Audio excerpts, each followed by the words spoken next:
Hello, darlings. Wonderful to see you all again. You're not going to believe what's happened. Oh my God. I still can't believe it.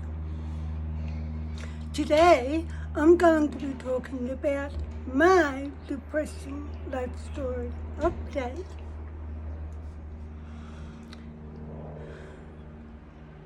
There we go. I don't know where to start. Maybe I should start from the beginning.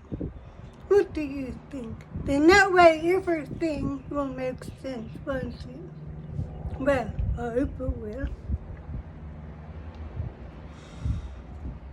Well, I remember everything was going good in the beginning until I was about 6 or 7 years old.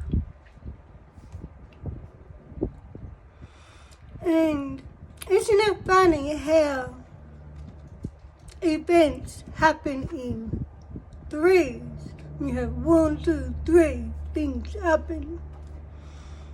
And you just need one negative thing to happen. And it creates a chain reaction of negative events, negative things. Well, that's what happened to me. I think I was about 6 or 7, something like that. And everything was going good, like I said. And then all of a sudden, my grandfather died, and that really hurt me because he was like my best friend at that time. Probably because he taught me how to talk and how to lip read, because I was born deaf, and he was the one who taught me how to talk. And so when he died, I was like devastated. Like, that was the first time I'd ever been to a funeral, you know. So that was a new experience for me. But I didn't realize at the time that that was the start of all these other negative things happening until they happened, you know. So then not long after that, not long after my grandfather died, I was asleep in bed when my mum got me out of bed about 11:30 at night one night. And I remember walking down to the public hall with her at night, holding her hand, and I did not know where we were going. And it was a disco. It was a disco that the football club was holding for the football players and their families. And none of us are into football, so my mum wasn't supposed to be there. So anyway, that was the night when my life changed for, oh my God, for the worst. That was the night when I ended up with depression, anxiety, and I think post-traumatic stress disorder too. Hello, baby. Come on. Callie. Come on, Papa. Put that down there for a minute. And so because of the lights, especially the lights that flash at the discos, you know, they didn't agree with me, and that made me feel iffy. So I spent that whole night. Callie, come on, baby. Come on. Good girl. Here comes Callie. Come on, baby. Come here. Come say hello to everyone. Callie's joining us today. Hello, baby. Say hello to everyone. Good girl. You're a good girl. I love you too. And so I spent that whole night that we were there lying on the cold, hard concrete floor of the ladies' toilet just spewing up because I just felt sick because the lights didn't agree with me. Yeah, good girl. I'm gonna make you a YouTube star. Yes, I am. Kelly's gonna be a YouTube star. And so, the thing that I think I felt disappointed the most about that night was my mum did not come in once to check on me to make sure I was okay. My aunt did, but she didn't do anything. All she said to her friend was, oh, why can't her mother look after her? There you go, puppy. You want to go inside, do you? There you go. Good girl.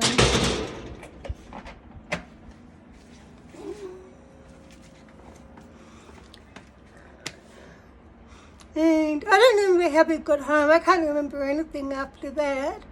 But I got Kelly's fur on my face again. I know you can't see it, but I can feel it. It's really annoying. And, yeah, Kelly's fur. And so that was when I realised my mum didn't really care about me. And I used to idolise her. But after that night, I don't know, I just felt like, numb, I guess. I still feel Kelly's fur, yucky.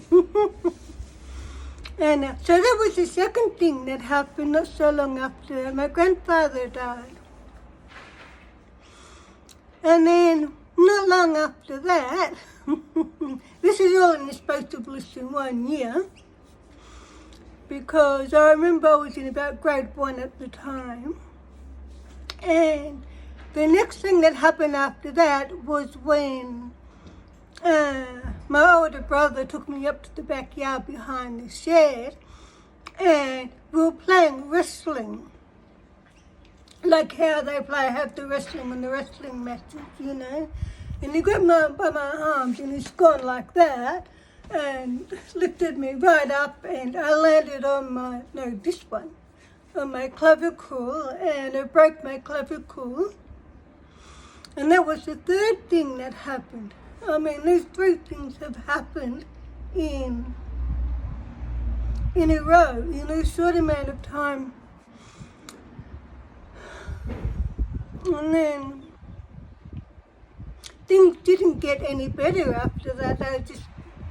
They just got worse because, well, when my mum took me to the disco, you see, my dad was at work working night shift, you know, to make that extra money to pay off the house. And about a week or so later, I don't know how he found out, but he found about the disco, how my mum was dancing with some strange guy all night at the disco while he was at work, and he wasn't too happy about it. And they had this big, massive argument about it. And that was when my mum started smoking cigarettes, and she was in the kitchen and he was in the lounge, and they weren't talking and blah, blah, blah. And so anyway, he comes into the kitchen one night, and they're arguing, blah, blah, blah, blah, blah. And I'm just sitting there. I don't know where my brothers were. They're out somewhere with their friends somewhere. And all of a sudden, they just started arguing about who's going to take the kids. And Mum saying, no, I'm going to take the kids. And he's saying, no, I'm not. And they're going back and forth. And then all of a sudden, my dad just put me on the spot. Because he goes, oh, Karen's here. Let's ask her, who do you want to live with? Karen, who do you want to live with? Me or Mum? Oh my God, I did not know what to say. And remember, I couldn't talk at this time because I was only 6 or 7 years old. I couldn't learn to talk until I was at least 8 years old. So I couldn't talk. Now the thing is, I didn't want to go to either of them because I didn't want to run to my mum, because even though I wanted to, because I was still angry with her for how she treated me at the disco that night. So for that reason, I just went to my dad and hugged him. And he looked at my mum and he goes, see? I mean, I couldn't believe all this just to make a point. And there was a moment when my mum gave me that first long, hard, cold stare. And she used to give me that long, hard, cold stare a lot after that. And she never forgave me for choosing my dad, even though they never got divorced. I mean, they separated for a few months, but they got back together because of the kids, I think. And so, I mean, they were still living together all the way up into their nursing home, just recently before my dad died. And that's what I couldn't understand, and she never forgave me. Quite often she would say to me, many years later, well, you all wanted your father then, and so I think because of that, what happened was I went to my father because I was angry with my mum. And she never forgave me. And it was a few days, 2 or 3 days later after that night, when I went to my dad and he said, who do you want to live with, me or mum? And she got me out of the bath, went into my bedroom, and I was getting dried and halfway through getting dressed, when all of a sudden she said, you just stopped dressing me. She just stopped putting my socks on. And she spent about 10 minutes just thinking. And I could tell by her eyes that whatever she was thinking about, it wasn't good. And all of a sudden she said calmly, I'm not doing this anymore. And then she turned around and walked out and went into the lounge room. And she started watching TV and started laughing about whatever was on the TV. And I'm sitting there and I'm thinking, is she going to come back in? And I'm waiting there for her to come back in. And she never came back into my bedroom ever. She was like, that was a moment when she abandoned and neglected me. And that was when I ended up starting to become anorexic because, I mean, if your parents don't feed you, what do? And if there's no food in the fridge, what do? And she just changed after that. All of a sudden, she stopped doing the housework. She started sleeping in. She stopped cooking. I don't know, she just lost interest in things. And I used to think it was my fault. I used to blame myself for that until recently when I realized it wasn't my fault, So anyway, that was how my childhood was all the way up until I left home when I was about 17, when I moved in with my boyfriend at that time. But what happened was, because I've got 2 older brothers and I'm the youngest, and what happened was when I was 10 years old, my older brother, I got 2 older brothers, but the oldest one, who sexually assaulted me when I was 10, and after that he would always try to sexually harass me, and I caught him going through my drawers, pinching my underwear, and I had to put a lock on my door just to be safe, and I still try to get in, and oh my God. And so I would complain to my mum about it. I said, oh, look, every time I go to the toilet, go in the bathroom, he comes in and blah, blah, blah. And my mum just goes, just shut up, I just couldn't believe it, and I think that hurt me more, And so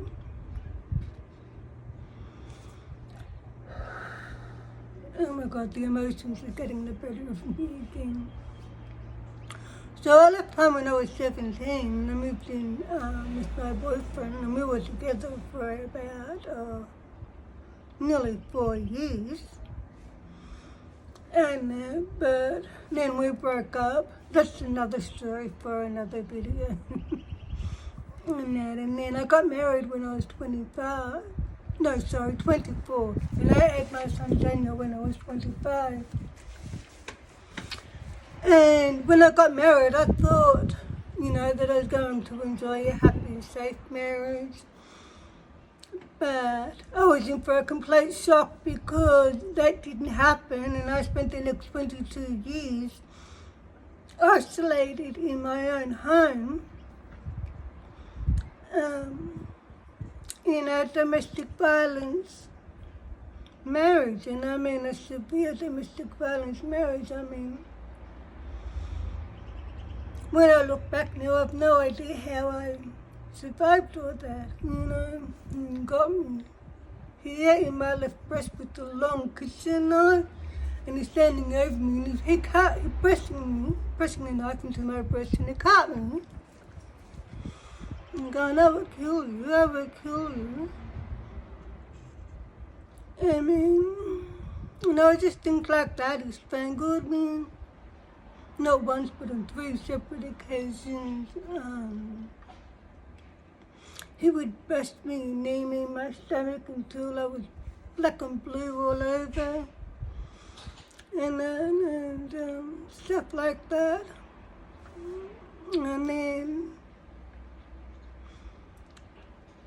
in September 2016, that was when I left, because I had to, because if I didn't get out of there then, I would have been dead, because not long before I left, he pushed my head into the concrete balcony wall so hard that I just went down in a pile of extreme pain. And that was the night when my son moved out, because Daniel saw the whole thing. And I hope I never see that look on his face ever again. I'll never forget that look. And Daniel ran back in the flat and he goes to my ex-husband, stop hurting my mum, I'm going to call the cops again. And he threatened my son with a 16-inch kitchen knife in his face, saying, I'll kill you if you call the cops. And Daniel was like, that's it, I've had enough of this delirious one. And within 5 minutes, his whole bedroom was gone. He moved everything out of our flat into his friend's spare bedroom for a couple of years, and he didn't even come back to visit. Well, I can't blame him, can I? So after that, after I left him, I had to go back home to my parents' place for a couple of years because I had nowhere else to go. And then I had to put up with my older brother because he still lives there, trying to sexually harass me, and, so it was just horrible, I had to keep my underwear in my car. I had 2 locks on my door, and he was still trying to get in and knock on my bedroom window. And I mean, with trying to overcome the domestic violence experiences, which made my depression, anxiety, and post-traumatic stress disorder way worse, And then putting up with that abuse at my parents' place, it nearly pushed me over the top. Oh my God, it really did. And so, and one day, it was 2 years in 1 month exactly after I moved back to my parents' house, when one day I received a letter in the mail saying, okay, your flat's ready. So, and I moved down here on the other side of Melbourne, on the Paris side of Melbourne. It's really nice over here. I can see why everyone lives on this side of town. I can't believe how happy I am here. And because of the family violence services, they got me my flat. They gave me Kelly, my baby Kelly, who's only big bad news is big and bad. Hello, darling. And no one can see me. They're facing me. I'm just talking to my neighbour. And yeah, so that's what happened. And then what are we in now? Then October of last year, received a message from someone in my family saying that my dad was dying because he had a stroke. So Daniel and I, we went up there to see my dad before he passed. And yeah, so he ended up passing away. And isn't it funny because we went to the funeral and everyone's like, oh, are you okay? And I'm like, yeah, why wouldn't I be? And everyone couldn't understand why I was so happy. But I mean, when your parents wrong you, which my dad did throughout my life, he killed 2 of my cats for no reason. One cat was in the bathroom, and she was like a tabby, and he hit her on the head where she had ended up like cerebral palsy. And I took her to, and he just thought it was funny, and I took her to the vet, and he goes, no, someone's hit her on the head, there's nothing I can do, and I had to put her down. And the other cat, Smokey, he was a grey and white cat, he was beautiful too. And he was sitting next to the couch, on the couch next to me. And my dad said that morning, he complained about Smokey putting muddy paws on the window and he had to wash it off. And he goes, oh, I'm going to kill that cat. And I'm thinking, well, how do you know it was Smokey? It could have been another cat. And what about the birds with the bird poo and all this? So anyway, so later that day I'm sitting on the couch next to Smokey and he just grabbed Smokey and walked off into the car and drove off and I never saw Smokey again. And that was his second attempt because the first time he took Smokey, he just dumped him somewhere. And a few weeks later, Smokey comes up home. But this time he never came back and that's when I knew that my dad had killed him. And so, because my dad has wronged me in so many ways, just like my mum has wronged me in so many ways too. So when he died, I was happy because all of a sudden I felt like all of those feelings and emotions that he caused me to suffer from killing my cats and stuff was all gone, And that's when I realized that if someone abuses you, you still have those emotions and feelings while they're alive, but when they die, it all just disappears. So, that turned out to be a new experience for me, but if someone hurts you or abuses you or whatever, and they die, of course you're going to be happy. It's just normal. It doesn't matter whether they're your parents or not. So that's what happened. And so I thought I'd give you an update on my depressive love story. I'm still struggling with the PTSD, the post-traumatic stress disorder and the depression and anxiety, but I'll get there. I'm just taking it day by day by day, step by step. Well, I mean, that's all you can do, you know. Is just do the best you can. But it's hard when you don't have the energy, because the depression keeps draining my energy. And I feel like I want to live life to the full, meaning I want to make up for lost time when I was married, when I wasn't allowed to do anything or have any friends or go anywhere, you know. And it can be really frustrating when you can't do what you want to do when you want to do it, you know.